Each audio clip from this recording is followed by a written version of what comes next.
নমস্কার। দিব্যত্রয়ীর পদপ্রান্তে ফেসবুক পেজে সকল ভক্ত বন্ধুদের সাদর আহ্বান জানাই। আজকে আমাদের বেশ অনেক দিন পরে আবার আমরা পাঠচক্রে একত্রিত হয়েছি। আজকে আমাদের প্রসঙ্গ গুরুতত্ত্ব আর ঠাকুর মায়ের কথা। একটু অপেক্ষা করি, এই তো আজকে একসঙ্গে পরপর অনেকজনকে দেখতে পাচ্ছি। শিখা, সুদীপ্তা, সঞ্চিতা, ছন্দা, শুভ সন্ধ্যা। শুভ সন্ধ্যা। সকলকে দেখে খুব ভালো লাগছে কল্যাণী। এবং আমরা যে কদিন কামারপুকুর জয়রামবাটিতে ঠাকুর মায়ের কাছে ছিলাম, রুদ্রাক্ষ, শুভ সন্ধ্যা, সেই কদিনে যে আরো কত ভক্ত বন্ধুর সঙ্গে দেখা হয়েছে সে আমি নামগুলো পরপর মনে করে বলতেও পারবো না। মধুমিতা, বৈশালী, তারপর আরো শিখা, এই সীমা, তারপরে আরো কতজন, গুরগাঁও থেকে আমার বন্ধু, সে জয়রামবাটিরই মেয়ে, যখন এসে বলছে দিদি তোমার সঙ্গে দেখা হয়ে এত ভালো লাগছে, তখন খুব আনন্দ হচ্ছে। আর এর মধ্যে খবরও পেয়েছি আমরা যে আমাদের এই পাঠচক্রের ভক্ত বন্ধুদের অনেকেরই আবার দীক্ষা লাভ হয়েছে আমাদের গুরু মহারাজ দিব্যানন্দজি মহারাজের কাছে। শুভ্রাদি, এই শিখা, তুমি এরকম প্লিজ বলো না ঠাকুর মাকে। আমরা সবাই প্রণাম জানাই তাদের, আমাদের আভূমি লুণ্ঠিত প্রণাম। শ্রাবণী, রুমাদি, আমরা অনেক, নিবেদিতা, আমরা সকলে এসে গেছি। মৌসুমি, দুই মৌসুমিকেই বলছি, সুস্মিতা, শুভ্রাদি, রুমাদি, তাহলে নিবেদিতাও এসে গেছে। শুভ সন্ধ্যা।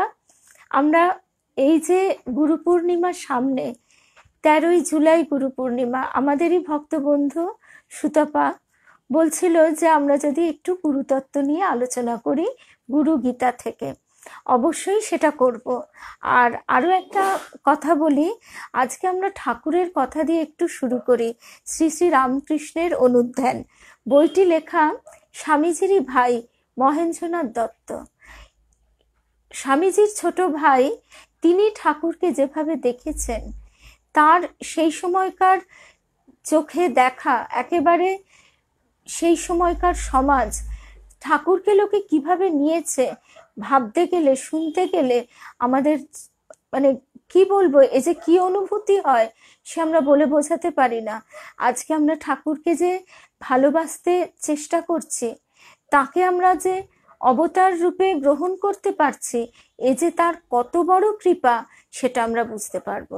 আমরা একটুখানি শুনি, কারণ কথামৃতে এইসব প্রসঙ্গগুলো আমরা পাই না। এই বইটি শ্রী শ্রী রামকৃষ্ণের অনুধ্যান, বইটি বহুদিন আউট অফ প্রিন্ট ছিল। বইটি আমার পড়া ছিল কিন্তু হাতে ছিল না, এবারে বইটি নিয়ে এসেছি। মহেন্দ্রনাথ দত্ত স্বামীজির ভাই, শুভ সন্ধ্যা। শৈবাল, শুভ সন্ধ্যা। হ্যাঁ, দীর্ঘ 5 দিন পর আবার আমাদের দেখা হয়েছে। তবে ঠাকুর মায়ের কাছে সব সময় বলেছে, আমাদের এই যে ভক্ত বন্ধুরা, আমরা সবাই যে একসঙ্গে হাত ধরে চলছি, ঠাকুর তুমি যেন আমাদের এই চলাটা থামিয়ে কখনো দিও না, আমরা সবাই যেন একসঙ্গে তোমার সঙ্গে সঙ্গে চলতে পারি। আমাদের গুরুদেব বারবার বলতেন, তিনি আমাদের হাত ধরে এগিয়ে নিয়ে চলেছেন, আর গুরুরূপে তিনি সামনে রয়েছেন, আমাদের প্রাপ্তি ঘটাচ্ছেন, আর পাশে থেকে হাত ধরে নিয়ে চলেছেন বন্ধুরূপে, পরম বন্ধুরূপে, যাতে আমরা তার কাছে অকপটে আমাদের সমস্ত কথা বলতে পারি। সুখ, দুঃখ, আনন্দ, বেদনাও শুধু নয়, আমাদের মনের যে ওঠা পড়া, সেটিও আমরা যেন বলতে পারি। দোলন, শুভ সন্ধ্যা। প্রদীপ মাইতি, ভক্তবন্ধু সংযুক্তা, শর্মিলাদি, তারপরে নিবেদিতা আমাদের নর্থ বেঙ্গলের, সেও আছে। শিখা, এখানে আমরা 3 জন আছি। তো আজকে তাহলে আমরা শুরু করি। স্বামীজির ভাই মহেন্দ্রনাথ দত্ত, তিনি 1869 সালে জন্মগ্রহণ করেন, আর তার জীবন মানে মর্ততনুতে তিনি অবস্থান করেছেন 1956 সালের 15ই অক্টোবর পর্যন্ত। হ্যাঁ, আজকে আমাদের সত্যিই খুব আনন্দ হচ্ছে। আজ পূজাও এসে গেছে, ওর পরীক্ষা হয়ে গেছে। সকল বন্ধুদের কাছ থেকেই সকলের খবর আমরা পেয়েছি। তাহলে আমরা শুরু করি। ঠাকুরের বিশেষ আশীর্বাদ ধন্য মহেন্দ্রনাথ বিশ্ববরেণ্য স্বামীজির মধ্যম ভ্রাতা। তিনি 1896 সালে লন্ডনের ব্রিটিশ মিউজিয়াম লাইব্রেরিতে 2 বছর বিভিন্ন বিষয়ে অজস্র গ্রন্থ অধ্যয়ন করেন। পরবর্তীকালে 5 বছর তিনি ইউরোপ, আফ্রিকা, মধ্যপ্রাচ্যের বিভিন্ন স্থানে বেশিরভাগ সময়ই পদব্রজে ভ্রমণ করেন। আর 1902 সালে ভারতবর্ষে প্রত্যাবর্তন করার পর বেলুর মঠ ও বৃন্দাবনে রামকৃষ্ণ আশ্রমে কিছুকাল যুক্ত ছিলেন। তার যে কথাগুলি, তাকে আমরা এখানে দেখছি বলা হচ্ছে আধুনিক যুগের ব্যাসদেব। আধুনিক যুগের ব্যাসদেব আমরা শ্রীমকেও বলি, আবার এই মহেন্দ্রনাথ দত্ত তাকেও বলা হচ্ছে। এবার আমরা শুনবো ঠাকুরের কথা, যে তাকে মানুষ কি বলতো। আমরা এটা বোধহয় ভাবতেও পারি না। আজকে এই ঠাকুরের প্রত্যেকটি কথা যে আমাদের একেবারে মর্মস্থলে কিভাবে বিদ্ধ করে। যে ঠাকুর বলছেন অবতার যখন আসে কটি মানুষ তাকে চিনতে পারে, বরঞ্চ বড় জাহাজ যখন মাঝখান দিয়ে চলে যায় কেউ টের পায় না, পারে অনেক পরে ধপাং ধপাং করে পাড় ভাঙার শব্দ হয়, ঢেউ লাগে। আজকে আমাদের পরম সৌভাগ্য যে আমরা কালের সেই জায়গায় দাঁড়িয়ে আছি। আজকে এবার আমাদের শুধু এইটুকু বুঝে নিতে হবে, স্বামী ভূতেশানন্দজি মহারাজ বলছেন তিনি কে। ঠাকুর এই কথাটি বারবার বলেছেন। আর তার সঙ্গে আমাদের সম্পর্ক কি। মা আমাদের বলছেন তোমরা শুধু এটুকুই বোঝো, আমি মা, তোমরা সন্তান। এইটি যদি আমরা ঠিক ঠিক বুঝতে পারি, ওই কথার কথা না, তাহলে কিন্তু আমাদের জীবন সত্যি সত্যি সার্থক হয়ে যাবে, আমাদের মনুষ্য জন্ম ধন্য হয়ে যাবে। এবার আমরা চলে আসি সেই সময় ঠাকুরকে কিভাবে লোকে গ্রহণ করছে। দক্ষিণেশ্বরে যে পরমহংস নামে একজন লোক আছেন, তিনি যে খুব উচ্চ অবস্থার লোক, অতি সাধু ও অমায়িক, যাহাকে বলে বালক স্বভাব, এই প্রকৃতির লোক, একথা কেশববাবুর বক্তৃতা হইতে লোকে জানিতে পারিল। কেশববাবু বলিলেন যে এই পরমহংসের ট্রান্স হয়, যাকে সমাধি বলে, ভাব সমাধি বলে। যিশুরও এইরূপ ট্রান্স হইত। ট্রান্স কি এক নতুন শব্দ, আমরা তাহার কিছু মানে জানিতাম না। সাধারণ লোকের ধারণা হইল যে দক্ষিণেশ্বরে পরমহংস নামে কে একজন লোক থাকে, তাহার মৃগী হয়, কিন্তু হাত পা খেঁচাখেঁচি করে না, মৃগীও না, লোকের কথায় তখন মৃগী বলতো। এই লাইটটা একটু জ্বেলে দে। সাধারণ লোকে ট্রান্স বলিতে এইরূপ বুঝিত। আবার শোনা গেল সে লোকটি রাসমণিদের পূজারী, কালী পূজা করিয়া থাকে। লোকটার নাম আবার পরমহংস। এ আবার কি কথা। লোকেরা অমনি হাসি ও ব্যঙ্গোচ্ছলে পরমহংসকে গ্রেট গুজ বলিতে লাগিল। আজকে আমরা ঠাকুরকে প্রাণের একেবারে অন্তঃস্থলে বসাবার যে চেষ্টা করছি, তাকে যে আমরা ভালোবাসবার চেষ্টা করছি, এইটি তো আমাদের পরম সৌভাগ্য। আজকে এই সময় থেকে ভাগ্যিস আমরা এতটা দূরে আছি। পরমহংস মশাইয়ের প্রতি তখনকার লোকের প্রথমে এইরূপ কিঞ্চিত অবজ্ঞা বা অশ্রদ্ধার ভাব ছিল। এটাকে তখনকার দিনের মানুষের কিঞ্চিত মনে হয়েছে।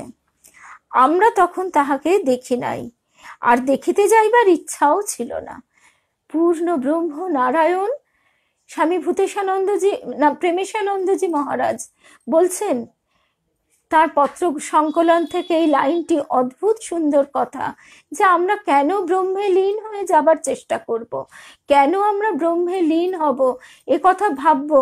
স্বয়ং ব্রহ্ম যে আমাদের মধ্যে মানুষ রূপে অবতীর্ণ হয়েছেন, আমরা তাকে জড়িয়ে ধরব।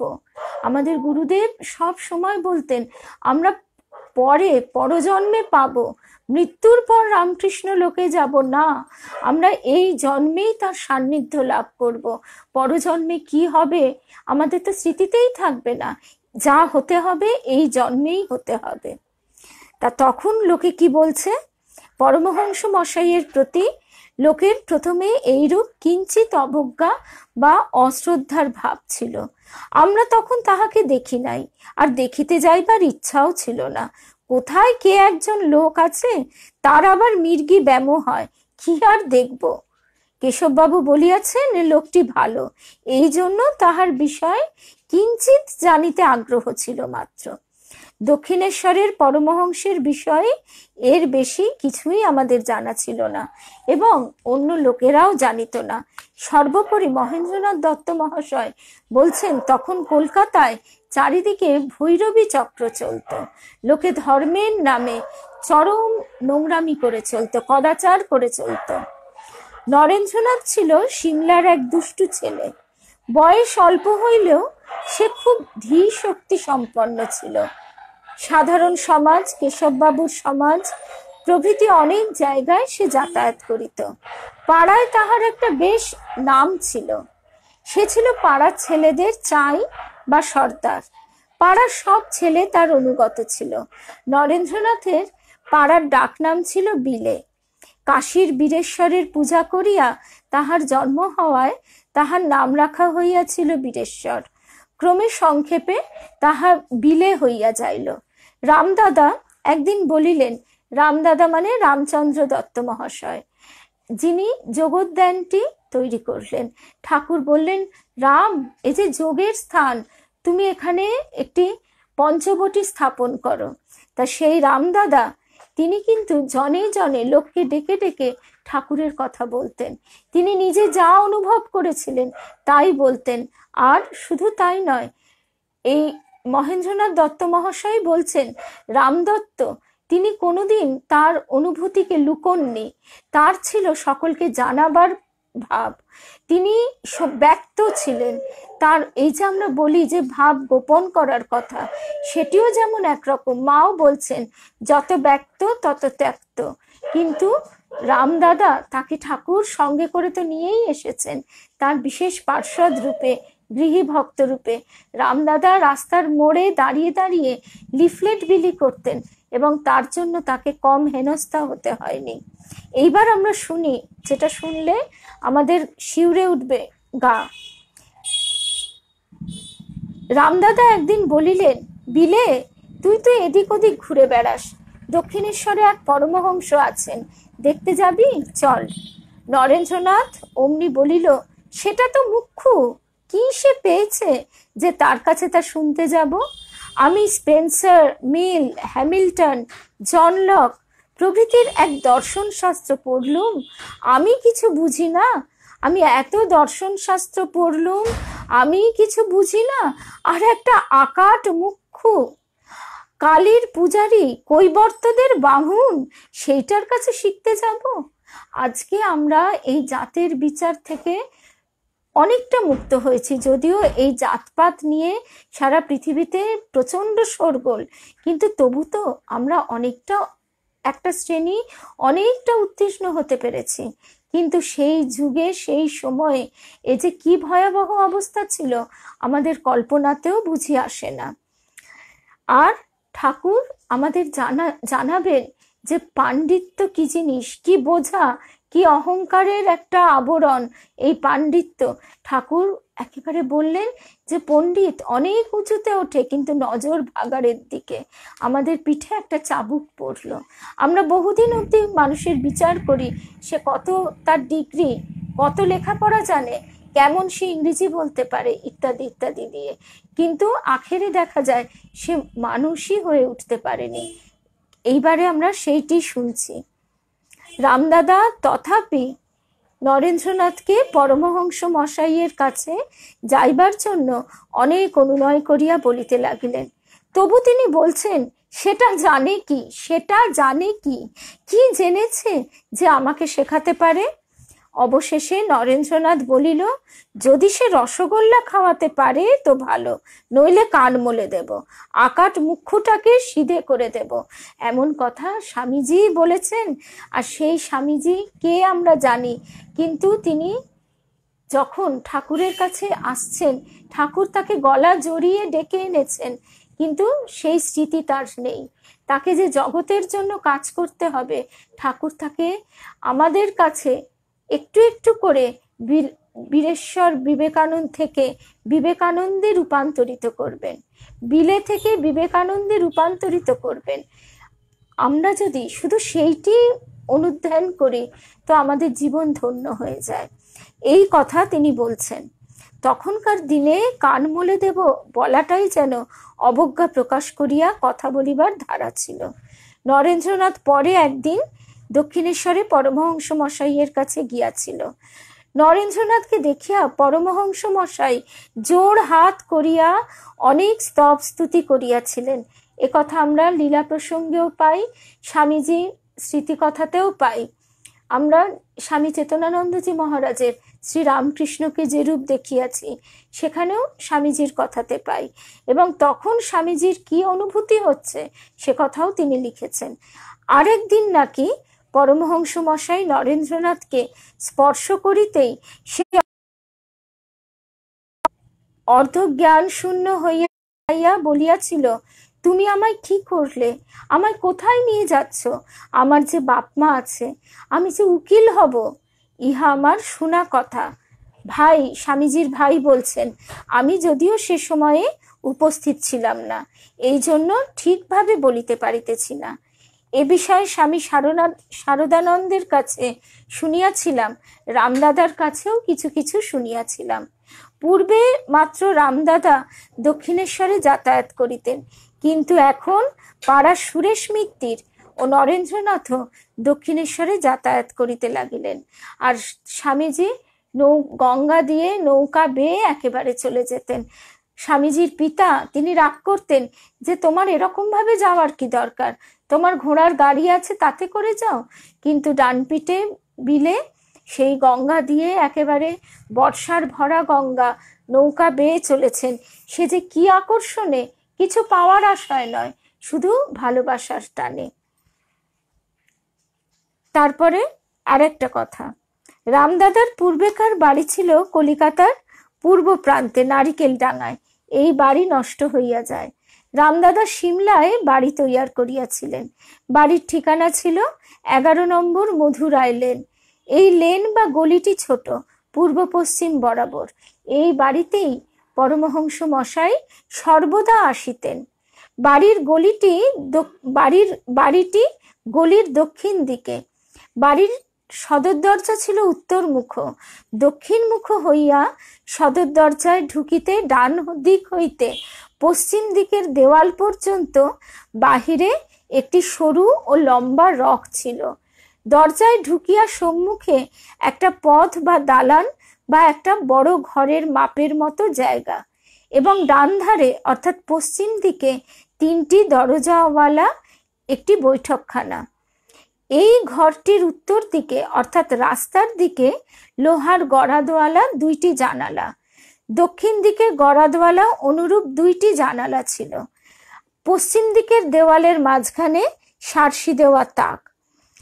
এইখানেই এই যে বাড়ির বর্ণনা আছে আরো পুঙ্খানুপুঙ্খ, এইখানেই ঠাকুর এসে বসে থাকতেন। বাড়ির ভেতরে ঢুকতেন না। বাড়ির ভেতরেও পর্যন্ত ঠাকুর ঢুকতেন না। লোকে জানতেও পারতো না সেই নিচু সিঁড়িতে দালানে ঠাকুর এসে বসে থাকতেন। হ্যাঁ, শিখা একদম যে কথা বলেছে তাই। গুরুকে, আর তারপর নিবেদিতা বলছে গুরুকে পরীক্ষা করে নেওয়া। ঠাকুর যে এই কোষ্টি পাথর সঙ্গে করেই নিয়ে এসেছিলেন। তিনি কিভাবে রূপান্তরিত হলেন বিলে থেকে বিবেকানন্দে, সে প্রসঙ্গ আমরা পরে স্বামীজির অনুধ্যানে শুনব। স্বামী প্রিয়ব্রতানন্দজি মহারাজ নিশীথ মহারাজের কাছে পরবর্তী কোনো একদিন। কিন্তু আজকে আমরা এটাই বুঝতে পারছি যে সেই সময়ে ঠাকুর যখন এসেছেন তাকে কি অত্যাচার, কি অপমান সহ্য করতে হয়েছে, সেগুলো কিন্তু আজকে আমরা ভুলে গেছি। আজকে আমরা যতই ঠাকুর ঠাকুর করি না কেন, আমাদের মন কিন্তু সবসময় আরাম ভোগপ্রিয়তার দিকে। তখন আমাদের একটু এদিক থেকে ওদিক হলেই অস্থির হয়ে পড়ি। এই কথাগুলি শুনলে নিজেদের লজ্জা হয়। তারপরে আমরা চলে আসি এই যে ঠাকুরের সেই কিরকম তখন রূপ, সেইটা তিনি বলছেন, গরমিকালে বৈকাল বেলায় পরমহংস মশাই রামদাদার বাড়িতে সেই দিন আসিলেন। 1882 বা 1883 খ্রিস্টাব্দের কথা। দিনটি শনিবার কি রবিবার হইবে। আমি সন্ধ্যার সময় যাইলাম, যাইয়া বৈঠকখানা তৃতীয় দরজাটির সম্মুখে অর্থাৎ দক্ষিণ দেওয়ালের নিকট যে দরজাটি তাহার সম্মুখে বসিলাম। ঘরটিতে প্রায় 15-20 জন লোক বসিয়াছিল এবং বাহিরে দালানটিতেও প্রায় ততগুলি লোক ছিল। বোধহয় মোট লোক সংখ্যা 40 হইতে 50 হইবে। পূর্বেই বলিয়াছি, তখনকার দিনে প্রণাম করিবার প্রথা উঠিয়া গিয়াছিল। আর ঠাকুর প্রণাম অস্ত্রেই, গিরিশ ঘোষ মহাশয় বলছেন, তিনি এবার সকলকে বধ করলেন। এই জন্য তখনকার রীতি অনুযায়ী প্রণাম না করিয়া দরজার নিকটে চুপ করিয়া বসিলাম। কেহ প্রণাম করিত না, আমিও করিলাম না। দাদা পূর্বেই আসিয়াছিল। বৈঠকখানাতে 3খানি তক্তাপোষ পাতা ছিল, তাহার উপর শতরঞ্চি ও জাজিম বিছানো এবং কয়েকটি তাকিয়া ছিল।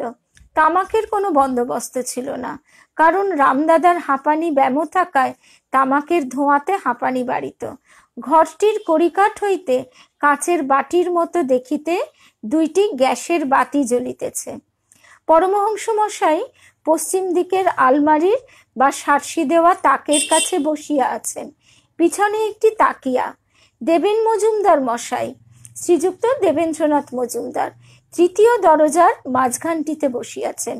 তাহার পরনের কাপড়খানি বেশ ফর্সা ও কোঁচানো, হাঁটুর উপর কাপড়খানি রাখিয়াছেন, আর কোঁচানো উড়ুনিখানিও দুভাঁজ করিয়া 2 হাঁটুর উপর রাখিয়াছেন। গায়ে পিরান নাই, গলায় পৈতা। দেবেন মজুমদার মশাই বরাবর আমাদের বাড়িতে আসিতেন, এই জন্য বহুকাল হইতে তিনি আমাদের পরিচিত ছিলেন। এইবার রামদাদা এদিক সেদিক করিতেছেন। গরমিকাল, ঘরটির ভিতরে গরম ছিল, এই জন্য দাদা মানে স্বামীজি রাস্তার ধারের রকটিতে বসিল। রাখাল লাজুক ছিল, সে ঘরের ভিতর না ঢুকিয়া এদিক ওদিক কোথাও রহিল। রামদাদার মাস্তুতো ভাই মনমোহন দাদা, রাখালের নিজের শ্যালক মনমোহন মিত্র, যিনি কন্যগড়ের ভক্ত, ঘরের ভিতর চুপ করিয়া বসিয়া রহিলেন। আমার প্রথম এইরূপ মনে হইল, দক্ষিণেশ্বর থেকে এই যে লোকটি এসেছে, একেই কি বলে পরমহংস? দেখিলাম লোকটির চেহারাতে কোনো বৈশিষ্ট্য নাই। চেহারা সাধারণ পাড়া গেয়ে লোকের যেরূপ হয়। বর্ণ খুব কালো নয়, তবে কলিকাতার সাধারণ লোকের বর্ণ হইতেই কিছু মলিন। গালে একটু একটু দাড়ি আছে, কপচানো দাড়ি। চোখ দুটি ছোট, যাহাকে বলে হাতি চোখ। চোখের পাতা অনবরত মিটমিট করিতেছে, যেন অধিক পরিমাণে চোখ নড়িতেছে। ঠোঁট দুটি পাতলা নয়, নিচুকার ঠোঁট একটু পুরু। ঠোঁট দুটির মধ্য হইতে উপরকার দাঁতের সারির মাঝের কয়েকটি দাঁত একটু বাহির হইয়া রহিয়াছে। গায়ে জামা ছিল, তাহার আস্তিনটা কনুই ও কবজির মাঝ বরাবর আসিয়াছে। খানিকক্ষণ পরে জামা খুলিয়া পাশে রাখিয়া দিল এবং কোঁচার কাপড়টি লম্বা করিয়া বাঁ কাঁধে দিল। ঘরটি বেশ গরম হইয়াছিল। একজন লোক বড় এড়ানি পাখা অর্থাৎ বড় পাখা লইয়া পিছন দিক হইতে বাতাস করিতে লাগিল। কথাবার্তার ভাষা কলিকাতার শিক্ষিত সমাজের ভাষার মতো নয়, অতি গ্রাম্য ভাষা, এমনকি কলিকাতা শহরের রুচি বিগর্হিত। কথাগুলি একটু তোতলার মতো, রাঢ় দেশীয় লোকের মতো উচ্চারণ। নয়ের জায়গায় ল উচ্চারণ করিতেছে, যেমন লরেনকে বললুম, নরেন না বলে বলছেন লরেনকে বললুম। সম্মুখে একটি রঙিন বটুয়া রহিয়াছে, তাহার মধ্যে কি মশলা আছে, মাঝে মাঝে একটু মশলা লইয়া মুখে দিতেছে। আমাদের বয়স তখন অল্প, আমরা শিক্ষিত সমাজে পরিবর্ধিত, এই জন্য ভাষা ও উচ্চারণ শুনিয়া পরমহংস মশাইয়ের প্রতি মনে একটি অবজ্ঞার ভাব আসিল। এই লোকটাকে রামদাদা কেন এত সম্মান ও শ্রদ্ধা ভক্তি করেন? চুপ করিয়া বসিয়া সব দেখিতে লাগিলাম। মনে মনে ভাবিতে লাগিলাম, কেন রামদাদা এই লোকটাকে এত সম্মান করেন? দুর্ধর্ষ সুরেশ মিত্তির এবং বুদ্ধিমান নরেন্দ্রনাথই বা কেন কয়েকবার এর কাছে গেছেন? লোকটার কি ব্যাপার? এইবারে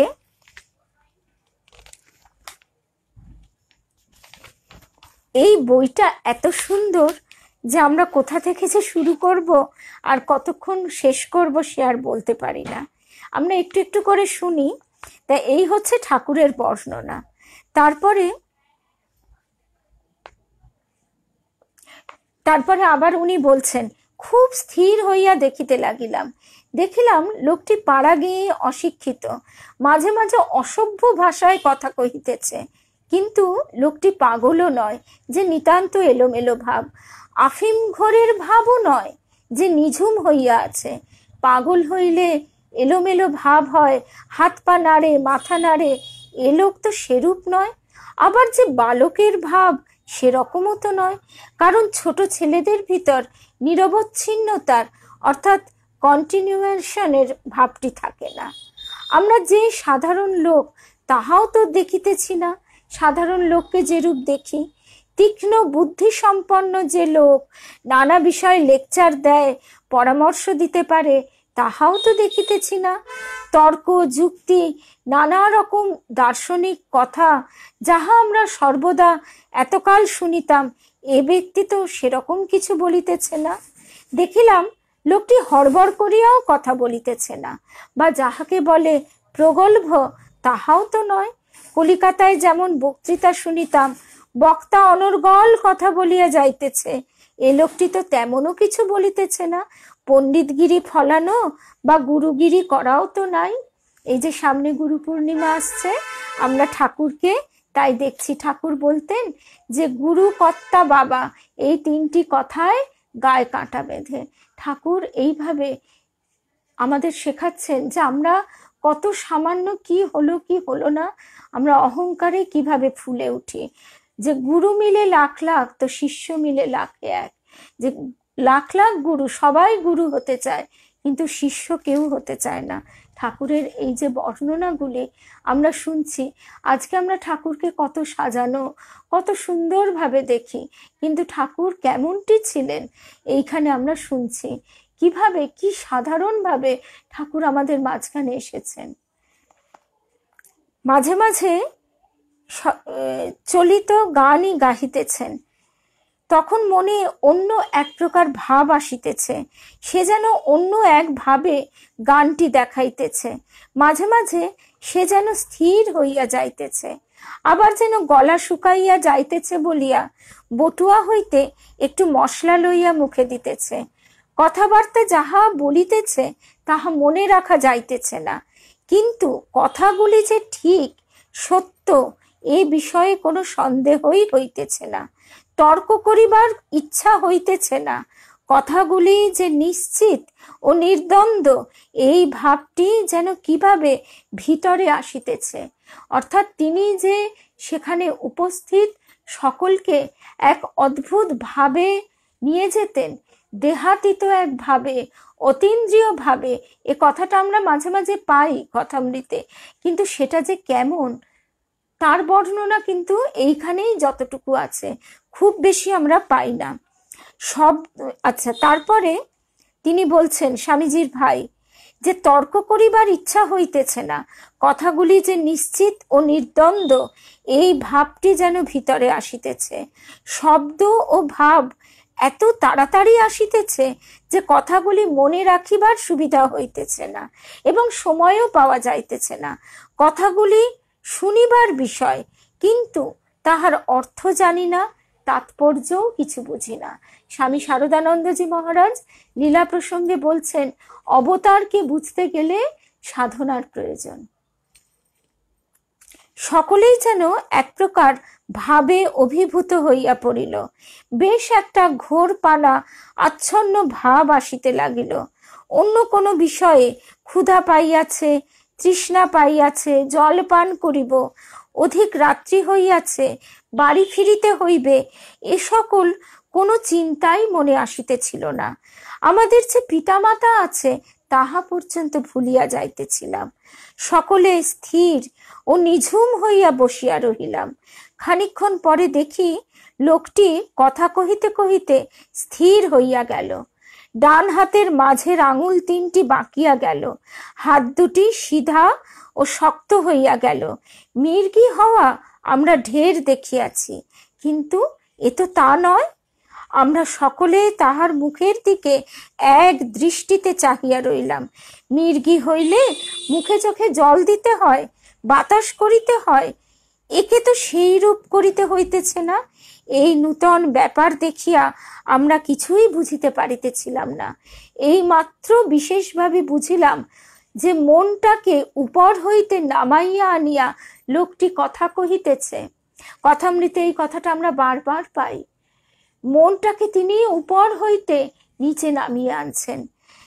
এখানে স্বামীজির ভাই বলছেন, মনটাকে উপর হইতে নামাইয়া আনিয়া লোকটি কথা কহিতেছে এবং আমাদের মনকে যেন আঠা দিয়া জুড়িয়া উপর দিকে লইয়া যাইতেছে। দেখিলাম যে লোকটির প্রতি একটা অসম্ভব টান আসিল। এ টান ভালোবাসা বা স্নেহ মমতা নয়, কারণ এগুলি নিম্ন স্তরের লোকের প্রতি হয়। আমরা সাধক কবির গানে পাই কথাগুলির অর্থ আমাদের বোধ হয় না। গানের কথাগুলি হচ্ছে এরকম, এ পৃথিবী ভালোবাসিতে জানে না, যেথা আছে শুধু ভালোবাসাবাসী, সেথা যেতে প্রাণ চায় মা, সকলই ফুরায়ে যায় মা। এই যে যেথা আছে শুধু ভালোবাসাবাসী, সেথা যেতে প্রাণ চায় মা, স্বামীজির ভাই মহেন্দ্রনাথ দত্ত তিনি লিখছেন যে এই টান ভালোবাসা বা স্নেহ মমতা নয়, কারণ এগুলি নিম্ন স্তরের লোকের প্রতি হয়। শ্রদ্ধা ভক্তিও নয়, তাহা হইলে উচ্চ নীচ জ্ঞান থাকে, ভয় থাকে। এ টান ভিতরের, লোকটির কাছে থাকিতেই ভালো লাগিতেছে, লোকটির কাছে থাকিতেই ভালো লাগিতেছে। এই হচ্ছে কথা, যে তিনি তখন কিভাবে যে মানুষকে আকর্ষণ করেছেন, কিভাবে তার উপযুক্ত আধার যাদেরই পেয়েছেন তাদেরকেই তিনি কাছে টেনে নিয়েছেন। আবার বলছেন যে 1 সের ঘটিতে কি করে 5 সের দুধ ঠেলে দেব। স্বামীজির ভাই তখন অত্যন্ত বয়স কম তার, তিনি এর বেশি কিছু বলতে পারছেন না, কিন্তু যেটুকু বলছেন সেটুকুও যদি আমরা বোঝবার চেষ্টা করি, হ্যাঁ, পৃথিবীর কেউ ভালো তো বাসে না, এ পৃথিবী ভালোবাসিতে জানে না। একদম একদম বৈশালী, যেথা আছে শুধু ভালোবাসাবাসী, সেথা যেতে প্রাণ চায় মা। তা এই যে অনুভূতিগুলো, এই অনুভূতিগুলো এতদিন সাধকদের হয়েছে, সাধকদের দেবী দর্শন হয়েছে, তাদের সাধনায় সিদ্ধি লাভ হয়েছে, কিন্তু সাধারণ মানুষ তারা কোথায় তলিয়ে গেছে। তখন আধ্যাত্মিক পথে যাওয়া মানুষের পক্ষে এক চরম বিড়ম্বনা। ঠাকুর আজকে এসে আমাদের ঘরে হাজার হাজার বাতি জ্বেলে দিয়েছেন। আমরা এইবারও যদি ঠাকুরকে না ধরতে পারি, তাহলে তো আমাদের এক একটা মনুষ্য জন্মই বৃথা হয়ে যায়। আমাদের দেবী মা তাই বারবার বলতেন, কথাগুলির অর্থ তখন বোধ হতো না, তোমরা 2-5 পয়সার হিসেব করো, তোমাদের 2-4 পয়সা খোয়া গেলে তোমরা এত দুঃখিত হয়ে পড়ো, তোমরা বুঝতে পারছো না যে কিভাবে তোমাদের সময় চলে যাচ্ছে বিষয় আলোচনায়, বিষয় চিন্তায়। তো বেশিক্ষণ আমরা কেউ ঠাকুর মায়ের কথা ধরেই রাখতে পারি না।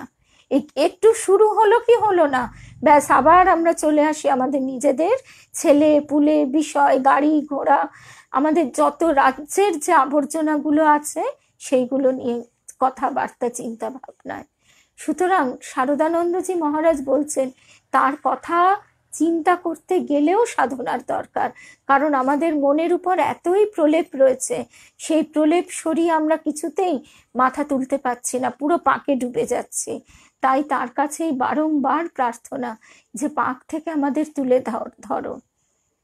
আর না হলে কিভাবে কিভাবে আমরা তখন দেখছি মানুষ বলতো, এবং এই কথাটি আরেকজনও বলেছিল।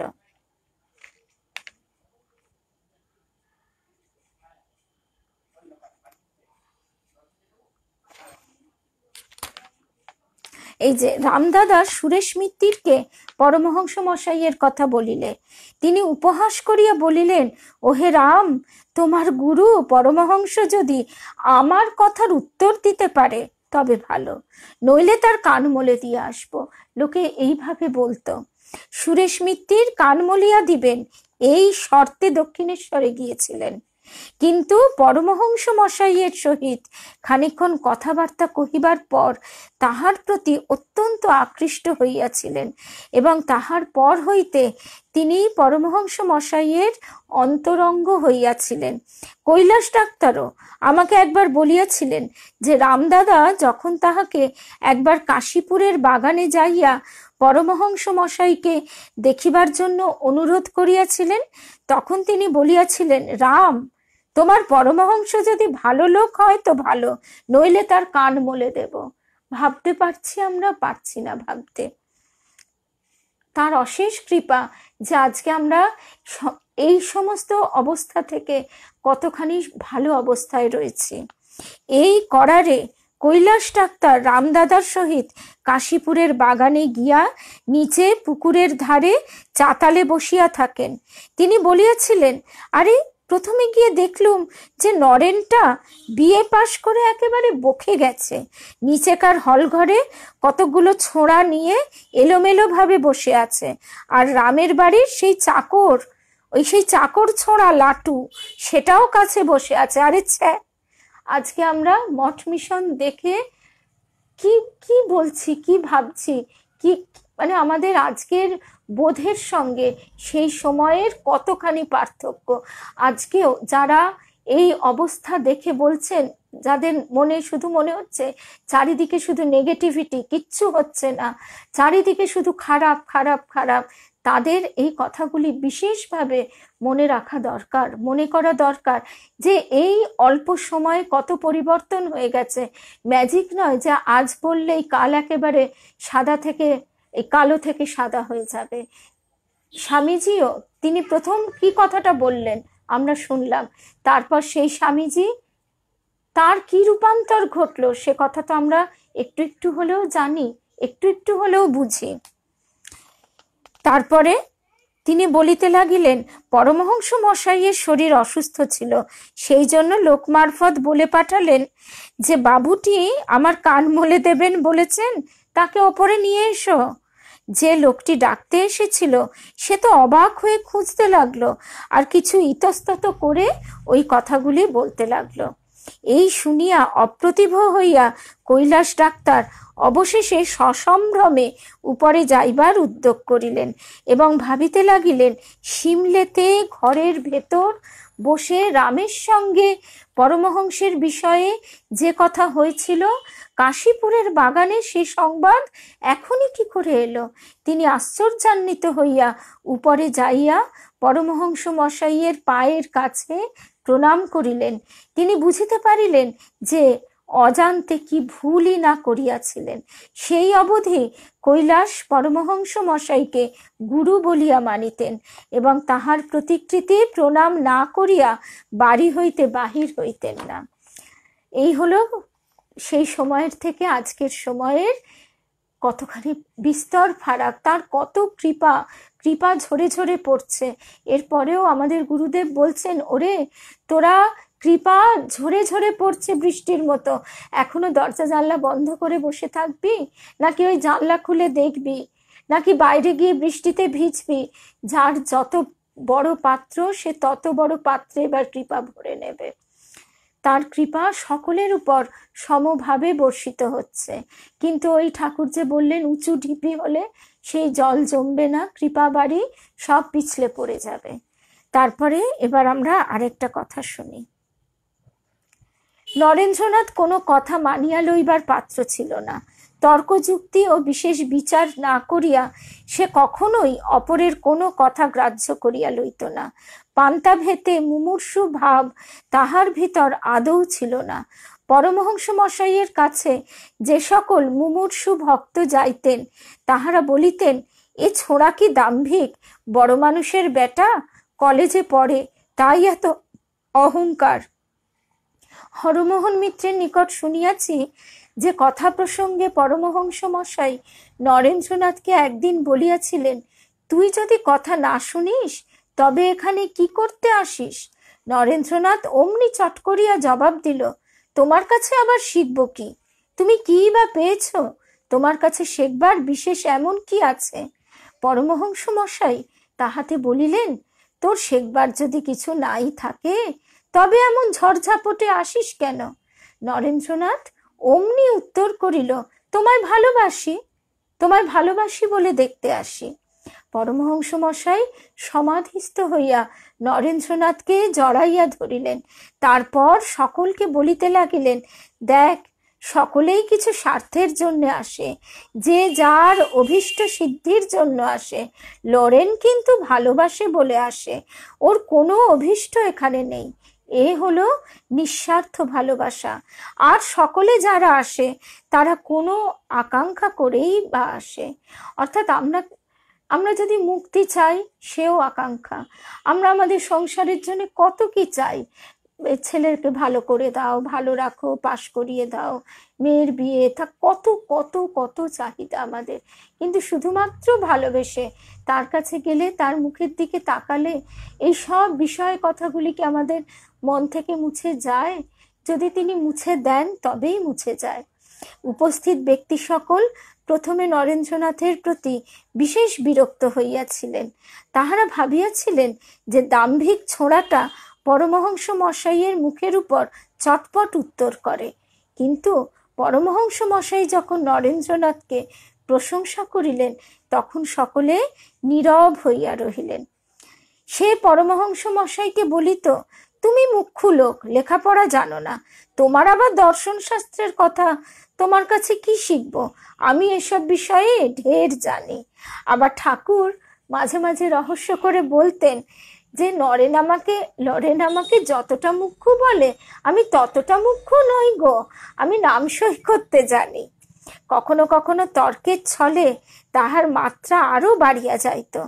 অপরে ইহাতে বিরক্ত বা মনক্ষুণ্ণ হইতেন।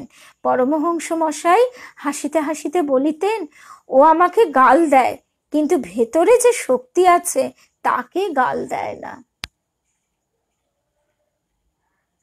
নিশ্চয় দীপাঞ্জন, এই প্রসঙ্গটি আমাদের স্বামী প্রিয়ব্রতানন্দজি মহারাজ, নিশীথ মহারাজ, তার একটি নিবন্ধে এত সুন্দর লিখেছেন। আমাদের এই এত ভাস্ট এই বিষয়গুলো যে মনে হয় যেন সে কি করে শেষ করব। সবই আমরা শুনি, সবই পড়ি, সারা দিন ধরে এই কথাই আমরা শুধু যেন ভাবতে পারি। বিষয় কথা যেন আমাদের কিছুতেই তীরবিদ্ধ না করে। তারপরে পরমহংস মশাইয়ের কি গুণগ্রাহী ভাব, কি উদার ভাব, সংকীর্ণ ভাব, গুরুগিরির ভাব, এসব কিছুই তাহার ছিল না। এই জন্য তিনি ঝাঁঝালো ও তেজি নরেন্দ্রনাথের এত প্রশংসা করিতেন এবং তাহাকে এত ভালোবাসিতেন। ইহাকেই বলে কদর দান, গুণের আদর করা। তারপরে আবার লোকে যখন নরেন্দ্রনাথকে দেখে, এইটাই হচ্ছে কথা, যে আমরা কাউকে দেখে যেন কখনো তার মতো করতে না যাই, এই ভাব হচ্ছে সতোৎসারিত। নরেন্দ্রনাথ এইরূপ ঝাঁঝালো মেজাজে পরমহংস মশাইয়ের সহিত সমান সমানভাবে তর্ক করিত। তিনিও তাহাতে হাসিয়া আনন্দ করিতেন। এক ব্যক্তি নরেন্দ্রনাথের অনুকরণ করিয়া তাহার সহিত কথা বলিতে গিয়াছিলেন। পরমহংস মশাই অমনি বিরক্ত হইয়া বলিয়াছিলেন, লরেন বলে, লরেন বলতে পারে, তা বলে তুই বলতে যাসনি, তুই আর লরেন এক না, এই বলিয়া তাহাকে ধমক দিয়াছিলেন। তো আজকে আমরা এই বই থেকে এইটুকুই শুনলাম। এরপর আমরা শুনবো একটুখানি স্বামী ভূতেশানন্দজি মহারাজের এই প্রসঙ্গটি। শ্রী শ্রী মা এক জায়গায় বলছেন, ভক্ত স্বামী ভূতেশানন্দজি মহারাজকে জিজ্ঞাসা করছে, মা এক জায়গায় প্রশ্ন করেছেন গুরুকে, আবার নিজেই উত্তর দিচ্ছেন যিনি জীবের ভূত ভবিষ্যৎ বর্তমান জানেন। এই জিজ্ঞাসাটি একজন ভক্ত স্বামী ভূতেশানন্দজি মহারাজের কাছে রেখেছেন। মহারাজ তখন বলছেন, আমরা কিন্তু সেই গুরু নই, কারণ আমরা জীবের ভূত ভবিষ্যৎ জানি না, বলতেও পারবো না। এসব কথা আমি দীক্ষার সময় স্পষ্ট করে বলে দিই। ভূত ভবিষ্যৎ জানেন কি না এরকমও জিজ্ঞাসা করে। তখন মহারাজ বলছেন, বাবা, জিজ্ঞাসা করার আগেই বলে দিই, আগে থেকেই নিজেকে বাঁচিয়ে রাখি, ওরকম গুরু আমরা নই। ঠাকুরের কথা দিয়েই বলি যে মানুষ কখনো গুরু হতে পারে না, গুরু এক, সেই সচ্চিদানন্দ। তাহলে মানুষ গুরু কি? আমরা এইবারে এই প্রসঙ্গটা একটু শুনি। আমাদের বন্ধু সুতপা বলছিল আমাদের 13ই জুলাই গুরু পূর্ণিমা, আমরা এর মধ্যে যে কটি সোমবার পাবো আমরা এইটা একটু বুঝে নেবার চেষ্টা করব। মানুষ গুরু কি স্বামী ভূতেশানন্দজি মহারাজ বলছেন এবার। মানুষ গুরু সেই সচ্চিদানন্দ গুরুর প্রতীক। প্রতীক বা প্রতিমা, যেমন প্রতিমা কি হয়, মাটি, ইট, কাঠ ইত্যাদি দিয়ে তৈরি, তা দেবতা নয়। ঠিক সেই রকম মানুষ গুরু সচ্চিদানন্দ গুরুর প্রতীক। সেই সচ্চিদানন্দ গুরুই জীবকে কৃপা করেন। তাই আমরা এই যে দীক্ষা নেব করে লাফাই, সেটা কিন্তু ঠিক নয়। দীক্ষা আমরা নেব এ কথাটা বলতেই পারি না। তিনি দীক্ষা আমাদের দেন, আমরা দীক্ষা লাভ করি। তিনি কৃপা করে আমাদের যখন উপযুক্ত সময় আসে তিনি সেই যোগাযোগ ঘটিয়ে দেন আমাদের। কিন্তু এই যে গুরুকে বাজিয়ে নেবার কথা বলছেন ঠাকুর, তার সঙ্গে সঙ্গেই আমাদের মনে এই প্রশ্নও জাগবে যে আমরা যে গুরুকে বাজিয়ে নেব, তা আমাদের সেই বোধ বুদ্ধি বিচার ক্ষমতা কোথায়, আমাদের সেই জ্ঞানই বা কোথায়? আর আমি যাকে গুরুরূপে বরণ করব, তিনি তো আমার থেকে শ্রেষ্ঠ, বিরাট তিনি, তাকে আমি আমার ক্ষুদ্র বুদ্ধি দ্বারা কি করে বিচার করব? সেই জন্য ঠাকুর কি অপূর্ব একটা উপায় বলে দিলেন। ঠাকুর আমাদের সমস্ত উপায় বলে দিয়েছেন। তোমার ভিতরে যদি ব্যাকুলতা জন্মায়, তাহলে তুমি কেঁদে কেঁদে তার কাছেই প্রার্থনা করো, সেই সচ্চিদানন্দ গুরুর কাছে। তিনি তোমায় যোগাযোগ ঘটিয়ে দেবেন কোথায়, কখন, কিভাবে তুমি গুরু লাভ করবে। অর্থাৎ এই প্রতিমার মধ্যে দিয়ে আমরা তো মৃন্ময়ী প্রতিমার পুজো মানে কি, আমরা খড়, ইট, মাটি, রং ওইসবের পুজো করি তা তো নয়, সেই চিন্ময়ী আদ্যা শক্তিরই পুজো করি। সেই রকম ভাবেই আমরা এই যে মনুষ্য গুরু, মানুষ গুরু, তার ভিতর দিয়ে সেই সচ্চিদানন্দ গুরু শ্রীরামকৃষ্ণেরই কৃপা লাভ করি। আমাদের গুরুদেব তাই বলতেন, বাইরে আলাদা কিন্তু ভিতরে শ্রীরামকৃষ্ণ শক্তি। স্বামী ভূতেশানন্দজি মহারাজ বলছেন, ঠিক সেই রকম মানুষ গুরু সচ্চিদানন্দ গুরুর প্রতীক। সেই সচ্চিদানন্দ গুরুই জীবকে কৃপা করেন। তাহলে মানুষ গুরু কি করেন? যেহেতু সাধারণ মানুষ সর্বদা সচ্চিদানন্দ গুরুর কাছ থেকে প্রয়োজনীয় নির্দেশ পায় না, তাই সচ্চিদানন্দ গুরুর নির্দেশ মানুষ গুরুর মাধ্যমে তাদের কাছে পৌঁছয়। আমরা দেবীমার দর্শনে ঠিক এই রকম একটা অপূর্ব দর্শন কথা আগেও শুনেছি, আবারও শুনব। কথাটা হচ্ছে, দেবীমা দেখছেন ঠাকুর বসে আছেন, বিরাট তার রূপ, অত্যন্ত এত সুন্দর সে রূপ, যেন করুণা বিগলিত ধারায় ঝরে ঝরে পড়ছে। আর ঠাকুর তার দক্ষিণ হস্ত উত্তোলিত করে বসে আছেন। বিরাট সেই দক্ষিণ হস্ত হতে জ্যোতি বিকিরিত হয়ে সামনে রাখা জলপাত্রে পড়ছে, তারপর সেখান থেকে বিচ্ছুরিত হয়ে চারিদিকে ছড়িয়ে পড়ছে। তখন মা বলছেন, এরকম কেন? তখন মায়ের যিনি পথ নির্দেশক মানে সঙ্গী যিনি মাকে নিয়ে যেতেন, মা কিন্তু সব তার অস্তিত্ব অনুভব করতেন, কিন্তু তাকে দেখতে পেতেন না, তার কণ্ঠ শুনতে পেতেন। তিনি বলছেন যে ঠাকুরের যে এই অসীম কৃপা, তার যা তেজ, তা তো জীব জগৎ ধারণ করতে পারবে না, সেই জন্য সেটা প্রতিফলিত হয়ে যাচ্ছে। এই প্রতিফলন ঘটছে এই মনুষ্য গুরুর মধ্যে দিয়ে। তারা সাধক, তাদের ভিতরটি একেবারে নির্মল আয়নার মতো, সেইখানে প্রতিফলিত হয়ে আমরা সেই আলোটা পাচ্ছি। যেভাবে আতশ কাঁচের মধ্যে দিয়ে সূর্যকে ধরলে তলায় কাগজ রাখলে পুড়ে যায়, তেমনিভাবে গুরুই হচ্ছেন ব্রহ্মা বিষ্ণু মহেশ্বর। আমরা গুরু স্তোত্রে বলি গুরুর ব্রহ্মা গুরুর বিষ্ণু গুরুর দেব মহেশ্বর গুরুরেব পরম ব্রহ্ম তস্मै শ্রী গুরবে নমঃ। সত্যি তিনি সেই সচ্চিদানন্দ গুরুই আমাদের কাছে এইভাবে আসেন। যেহেতু সাধারণ মানুষ সর্বদা গুরুর কাছ থেকে প্রয়োজনীয় নির্দেশ পায় না, মানুষ গুরু মাধ্যম মাত্র, তাকে অবলম্বন করে বা আশ্রয় করে সচ্চিদানন্দ গুরু জীবকে নির্দেশ দেন ও কৃপা করেন। এবার অনেকে বলেন যে তার প্রয়োজন কি, সব কথা তো বইতেই লেখা আছে। কিন্তু স্বামীজি বলছেন এক আত্মা হতে অপর আত্মায় শক্তি সঞ্চারিত হয়। সেই জন্য বারবার আমাদের বলা হয় যতটা পারা যায় গুরু সঙ্গ করা। আবার গুরু সঙ্গ মানে শুধুমাত্র গুরুকে গিয়ে প্রণাম করে তার কাছে বসে দুটো কথা শুনে বাড়ি ফেরার সময় আমাদের বিষয় আলোচনা করতে করতে ফিরছি, তা কিন্তু নয়। গুরু সঙ্গ মানে সদা সর্বদা গুরুর কথা স্মরণ মনন, তার উপদেশগুলি, তার কথাগুলি জীবনে প্রতিফলিত করবার প্রাণপণ চেষ্টা করা। এবং গুরুকে আমরা যেহেতু সেই সচ্চিদানন্দ নিরাকারকে দেখতে পাই না, ধারণ করতে পারি না, গুরুর প্রতি যে ভালোবাসা, সেই ভালোবাসাটা কিন্তু অদ্ভুত। এই ভালোবাসাটা আমাদের সংসারে আমরা যে ভালোবাসায় অভ্যস্ত তার থেকে কিন্তু একটু পৃথক। গুরুর কোনো স্বার্থ নেই আমাদেরকে ভালোবাসবার। আমরাও যে গুরুকে ভালোবাসি, সেই ভালোবাসার মধ্যেও কিন্তু কোনো দেনা পাওনা নেই।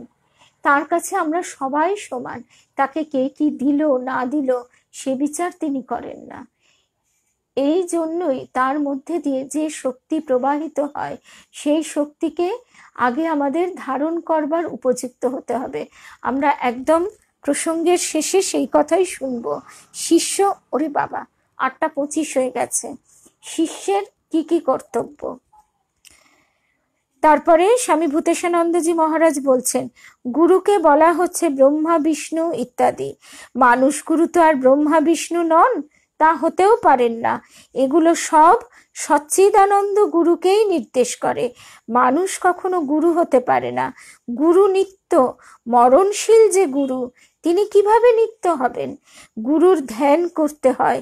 গুরুর মৃত্যুর পর কি গুরু রয়েছেন যে তার ধ্যান করব?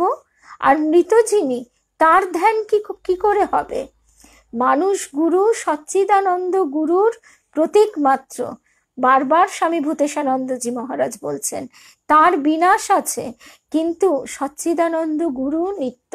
তাই স্বামী ভূতেশানন্দজি মহারাজ আরেক জায়গায় বলছেন, তখন তার দেহ রাখবার সময় হয়ে গেছে।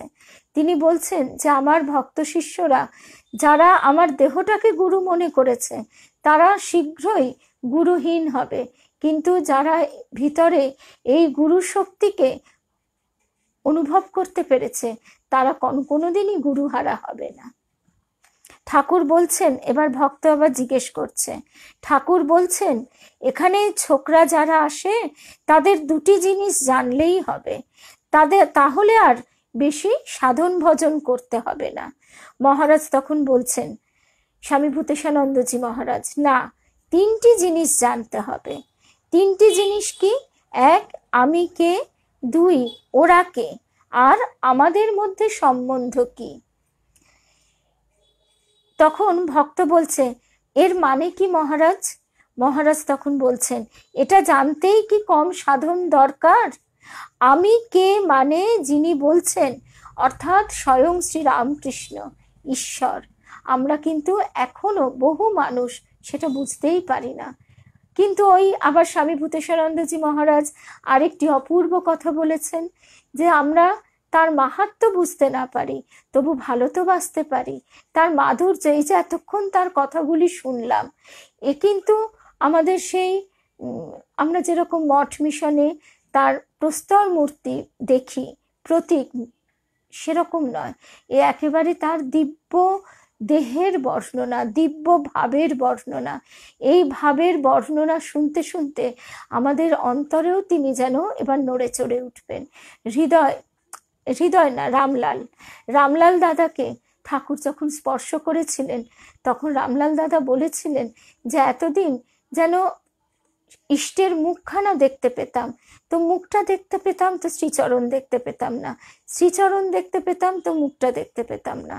কিন্তু তিনি স্পর্শ করা মাত্র সমস্ত সর্বাঙ্গ নিয়ে ইষ্ট দেবতা যেন একেবারে ঝলমল করে নড়ে উঠলেন। তো এই আমাদের তো অত ধ্যান করবার ক্ষমতাও নেই, আর সে অত ওইসব না করে আমরা যদি ঠাকুরের এই ভাবের কথাগুলি পড়তে থাকি, আমরা কিন্তু ওই শ্রী রামকৃষ্ণ লোকেই বাস করব, তারই সঙ্গে। তারপর মহারাজজি বলছেন যে এইটি জানতে কি কম সাধন দরকার। তাই তো মৌসুমী, ওরা মানে ভগবানের ভক্ত, আর উভয়ের মধ্যে সম্বন্ধ হচ্ছে তার অঙ্গ, তার সাথে নিত্যযুক্ত অন্তরঙ্গ। আমরা ক্রমশ যেন তার অন্তরঙ্গ হয়ে উঠতে পারি।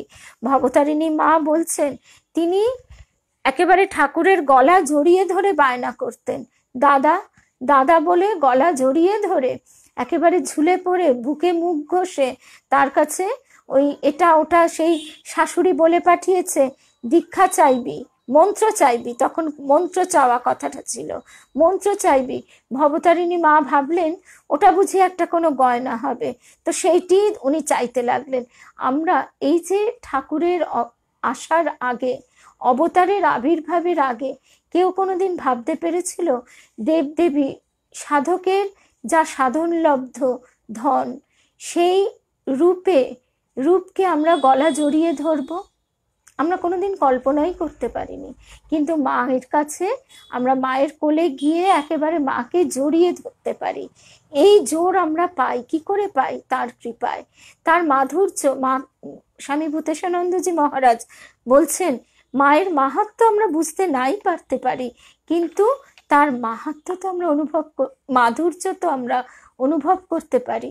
মাকে তো মা বলে ডাকতে পারি, আর সেই মা বলে ডাকতে ডাকতেই আবার মা বলছেন তো ঘুমন্ত অবস্থায় তোমাদের যদি খাটশুদ্ধ তুলে আরেক জায়গায় নিয়ে যাওয়া হয় তোমরা তো টেরই পাবে না, তেমনি আমরাও মা মা করতে করতে ঠিক পার হয়ে যাব।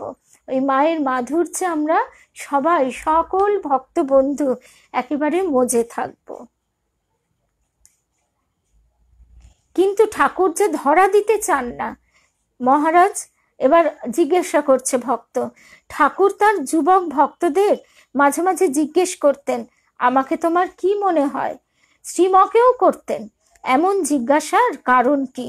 তখন ভূতেশানন্দজি মহারাজ বলছেন তারা ঠাকুরকে কতটুকু বুঝেছে বা কি দৃষ্টিতে দেখে, এটা দেখে ঠাকুর বুঝতে পারতেন সেই ভক্ত কতটা এগিয়েছে বা কোন পথে চলেছে, সেটা জেনে তাকে আরো এগিয়ে দেওয়ার জন্য তিনি সাহায্য করতেন। ঠাকুরকে কতটুকু আমরা বুঝি সেটি আমাদের আধ্যাত্মিক জীবনের অগ্রগতির লক্ষণ। আর ঠাকুরকে যদি আমরা সত্যি সত্যি এটুকু বুঝতে পারি, আমাদের গুরুদেব যে কথাটি বলছেন যে তুমি বোঝো আর নাই বোঝো, এই যে চারিদিকে যা কিছু দেখছো সবই শ্রী রামকৃষ্ণের বিভিন্ন রূপ। এটা আমরা গুরু বাক্য বলে যদি বিশ্বাস করে নিই, মেনে নিই, তাহলে কি হবে? তাহলে যার প্রতি আমাদের বিদ্বেষ ছিল সেই বিদ্বেষটা চলে যাবে। এটা একদম প্র্যাকটিক্যাল মানে পাওয়া। আজকে আমি যদি গুরু বাক্যে বিশ্বাস করলাম, আমার উপলব্ধি হয়নি যে ওই লোকটা যে আমাকে সারাদিন আমার সঙ্গে খারাপ ব্যবহার করে, সেই লোকটার ভিতরেও তো শ্রীরামকৃষ্ণ। আমি গুরু বাক্যে বিশ্বাস, বারবার তাই বলা হচ্ছে, এইটি বিশ্বাস করলে দেখব যে তার প্রতি আমার যে বিরক্তি, রাগ, বিদ্বেষ, অসহ্য ভাব, অভিযোগ, ক্ষোভ, এগুলো কি সুন্দর কমে যাচ্ছে। পরশ্রী কাতরতা, ওর এত আছে আমার নেই, সব কমে যাচ্ছে। ওর মধ্যেও তো শ্রীরামকৃষ্ণ শক্তি, শ্রীরামকৃষ্ণ এই রূপে লীলা করছেন, এই রূপে তিনি জগৎকে, তার লীলা তিনিই আস্বাদন করছেন। তাহলে কার প্রতি আমাদের রাগ, বিদ্বেষ, এই তমভাব থাকবে? মহারাজজি বলছেন, ভক্তরা আমাকেই বলে আপনি সেই, আপনিই অমো, বলে খুব হাসছেন। অবতার বলা সহজ, কিন্তু বোঝা কঠিন। অবতারকে বোঝা, মহারাজজি বলছেন, খুব খুব কঠিন। জন্ম মৃত্যুকে স্বীকার করে অসীম অনন্ত নির্বিশেষ ব্রহ্ম কিভাবে মানুষের মধ্যে আসেন, এ বোঝা খুব কঠিন। এখনো লোকে বলে তুমি ঠাকুর ঠাকুর করছো, কিন্তু এরকম কতজনের কত ঠাকুর আছে, সে মনে করছে তার ঠাকুরই শ্রেষ্ঠ। ওই যে ঠাকুর বলছেন, সবাই ভাবে তার ঘড়ি ঠিক চলছে, কিন্তু তিনি শ্রেষ্ঠ নন, তিনি সব, তিনি যে সব, এই বোধটা যেদিন আমাদের উপলব্ধিতে আসবে, সেদিন আমরা ধন্য হয়ে যাব। তারপর মহারাজজি বলছেন, বরং শালগ্রাম শিলাকে অবতার বললে বোঝা যায়, কারণ সেটি কন্ট্রাডিক্ট করে না। সেখানে অবতার কল্পিত, আরোপিত, সত্যি সত্যি সেখানে অবতারত্ব রয়েছে কিনা এ প্রশ্ন ওঠে না। কিন্তু মানুষ রূপ অবতার হয়ে যখন তিনি আসেন, তখন তো সেখানে অবতারত্ব কল্পিত নয়, আরোপিত নয়। মানুষ হয়ে আসা, যেহেতু মানুষ হয়ে আসা, তাই তার জন্ম আছে, মৃত্যু আছে, রোগ শোক সব আছে।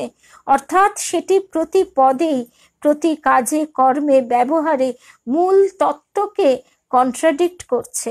সেই জন্যই অবতারকে বোঝা অত্যন্ত কঠিন। সেই কারণে ঠাকুর বললেন, ভগবানের মানব লীলায় বিশ্বাস করা খুব কঠিন। শিবনাথ শাস্ত্রী শেষে আর কিছুতেই আসতেন না। ঠাকুর বললেন যে, হ্যাঁ গা, তুমি আসো না কেন? শিবনাথ শাস্ত্রী বলছেন, ওই আপনার কিছু ভক্ত আপনাকে অবতার বলে প্রচার করে, তা সে আমার ঠিক সহ্য হয় না, তা আমাদের মতো সাধারণ লোকের দূরে দূরে থাকাই ভালো। তখন ঠাকুর খলখল করে হেসে বলছেন, তা বটে, তা বটে, অবতার বলে প্রচার করছে, তার আবার গলায় এত রোগ। তাই এইভাবে ঠাকুর নিজেকে প্রকাশ করতেন না। স্বামী বিজ্ঞানানন্দজি মহারাজ তাই অপূর্ব একটি কথা বলেছেন। তার ভক্ত দুঃখ করে বলছে, মহারাজ এরা ঠাকুরকে কত খারাপ কথা বলছে, মানছে না। স্বামী বিজ্ঞানানন্দজি মহারাজ বলছেন, কি করবে বলো, তোমার আমার কাছে ঠাকুরই সব, কিন্তু এদের কাছে তা নয়। তুমি আমি বোঝাতে গেলে এরা বুঝবে না। ঠাকুর কৃপা করে নিজেকে তার কাছে যতটুকু প্রকাশ করবেন, সে ততটুকুই বুঝবে, তার বেশিও না, তার কমও না। আজকে আমরা এই ঠাকুরের কথা শুনতে শুনতে অনেক সময় পেরিয়ে গেছি, কিন্তু আজকে অনেক দিন বাদে আমাদের দেখা হয়েছে, আর ঠাকুরের কথা তো ফুরোবার নয়। তাই আমরা শুধু একটুখানি এবার শিষ্যের কি করতে হবে সেই কথাটা একটুখানি শুনে শেষ করি। এই শিষ্যকে কি করতে হবে সেই কথাটা কিন্তু আমাদের সব সময় মনে রাখা দরকার। স্বামী প্রিয়ব্রতানন্দজি মহারাজ, যাকে আমরা ফেসবুকে নিশীথ মহারাজ নামে পাই, আমরা এরপরে আজকে আমরা যেহেতু সবে কামারপুকুর জয়রামবাটি থেকে ফিরেছি, এখনো মনটা পুরো ঠাকুর মায়ে পরিপূর্ণ হয়ে আছে। তার কথা না বলে আজকে আর বেশি তত্ত্ব কথা একটুও বলতে পারা যাচ্ছিল না।